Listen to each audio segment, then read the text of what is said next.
they basically were able to secure me to pay the full finance agreement, even though I'd only had the car for a third of the term or whatever it was. So absolutely aggressive bastards. But this, whatever this court order thing was, it was £9.50 a month. So I then ended up in court. I can't remember the years now, but for HSBC as well. And again, I didn't know any different, and I ended up having a charging order put against my mortgage because I stupidly said, "Oh yeah, these transactions are mine."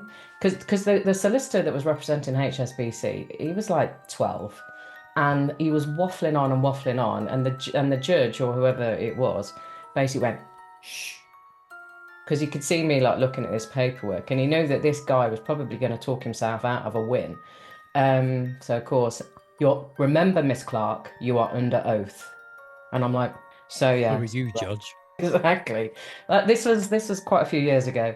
So anyway, so that was kind of me sort of dabbling around and getting more aware of the corruption and everything else. But I've always said, and I know a lot of people resonate with this.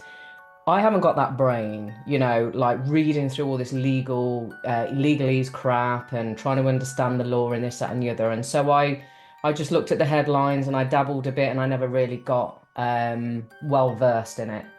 That sort of happened. So in 2020, like lots of us, the cap was blown wide off. Mm. I had more rabbit holes that I went down than I care to admit to. And But at least we had the time to do it. yes, we did. Yes. So I basically started to write to the Coventry Council and to say, where's my money being spent? I believe it could be terrorism, and things like that. And of course, they send you like a very brief reply, which quotes the 1992 Local Government Act, which tells you, right? Mm. So that went on for a bit, and then I followed the Stacey Wilkinson methodology of claiming your direct debit, and so I did. I got some direct debit reclaimed back on my council tax, and that took me over a certain threshold in terms of what they believe I owed them. So it sort of went quiet for a while, and then in 2023, I think it was. I started to get some letters, and it all started to escalate a bit more. The upshot was I started to take these letters seriously when I saw, what's this? Bankruptcy petition? What the frig? And so I started to engage with these solicitors that were writing to me, and I was like, what? And they said, well, you were issued a statutory demand which you failed to respond to. Therefore, we have every right to make you bankrupt or apply for the petition anyway. So then that started a whole merry dance with all of that.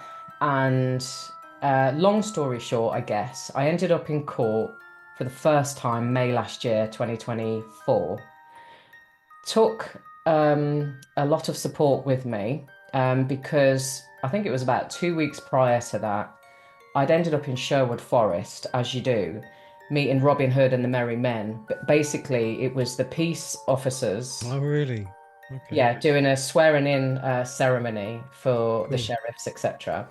I had no idea what was going on, but I'd been recommended by Robbie the Ratcatcher to attend because I would meet like-minded people. I basically reached out to Robbie via Richard Vobes. I'd emailed Richard Vobes to say, Robbie's been on your thing talking about promissory notes.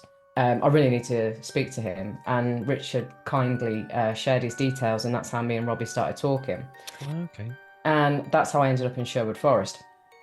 And I did follow Robbie's promissory note thing, protocol, which clearly didn't get acknowledged, nothing returned, nothing refused, no note of dishonor, and all the rest of it. But I've learned the hard way basically. So when I was at Sherwood Forest, I met a couple of people from Coventry, which is where I'm from, and they were like, "Oh, you should come on a Tuesday night. This great guy called Mick runs the Sovereign Project, and this is all about." Sorry, I've got a delivery van just turned up. This is all about the stuff that hopefully I'll just leave it in the porch.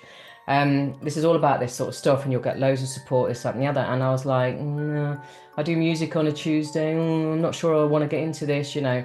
But I was out on a limb. I was dealing with all of this on my own, and I've got this bankruptcy petition. So fast forward, met these guys, met Mick. Mick was absolutely wonderful.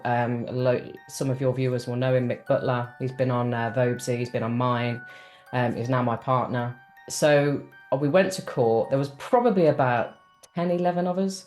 And I don't think we dealt with it in the right way.